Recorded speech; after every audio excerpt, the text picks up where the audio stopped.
meme wakwaba Adom TV bedroom health tips. So your first time I am wakwaba pa sane ye no 5 minutes edwada de kosi fiada ye di commercial pomuden. Na wotwe mu ye kasa fa male infertility ho. Nti eno ye ne doctor du boaten na wotwe mu na edi nkomo. Obo ne tofa e de kire ye e ma ye hu say ye primary and secondary infertility ye mema no side. Wachire mu primary do ono osis no oni obabia nkase wa fa yefunu da na secondary no so wa wo ba ko na mienu na bi akonya aware fofo eba no emma eno so time course saade no Mr. Alfred Dr. Duwatin CCA was 0244867068 memma no man nya wo fere yakura na wo nze doctors de omo wo ayi bi there is no way or the condition ba be sere wa no be ka chiro bi ti se wo unya ne mugide na wo kono ho a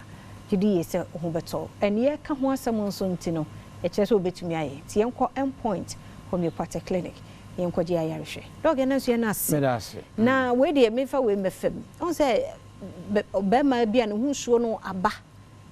a bibia hu se bibia ye kama ye betumi a describe say nipa ne say ne hunsuo mu say mo say take bibia ye kama say o still ye infertile yo me da se pa eno kore de ma bebre no agi akini say ono de nyinsen ma intimi mfiri no enne sa de question ya obusai bebere no ani oba ahia officer ne ho asane no once ya ne ho asane no de ono no to him no oy okay de aka ne nyina also oba ne na efa but de me pese me ma te ase ne se obetumi no oba da ama ho asane so na hunsu na nye papa enti me ma hunsu ni omutue wo two types of sperms two main types. You have healthy sperms and you have unhealthy sperms. Healthy sperms, no, so pick kakra.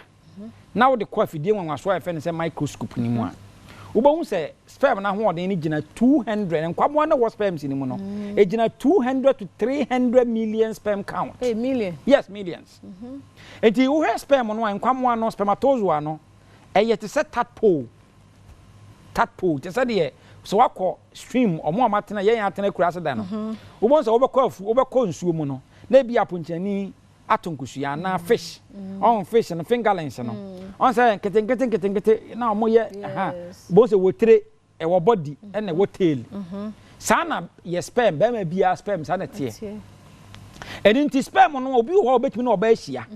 na ne hunsuo na e ba ye no sperm nim na mmom ne nsuo na e ba no be ma hunsuo na e ba no ejina 3 places ye be free prostate mu na eba and e be free bibi efense seminal vesicles eno ne ye nsuo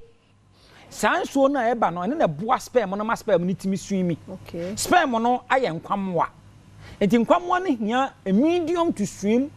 until be ma hu nsuo ni ba e bagu oba na se na afa oba no awode na no na afa awode na no no sperm no wo se timi swimi enti efa enti sa seminal semen no eno na sperm no efa mu asumi na afa oba na wodie ni mu akọ oba ne fallopian tubes nim na obi wo ha ne de na aba no ensuo na eba na efa bi oligospermia oligospermia ne sa nipa be ma no hu nsuo no enkwamwa na ewo mu no eye below 20 million sperm count obi de 5 million obi de 10 million below yes ena ahoden kura so enni sa kakra na aka no ahoden nim ene what the type we be kan say azoospermia sai nipa da sedi no obetumi no oba na hia no enkwamwa bia ni nsuo nim ensuo na ba but ensuo na ye Europe enkwamwa bia nim wow what I say enunti obi betimi no obi ahia na won be ma no nsuo aba but ensuo na ba ye no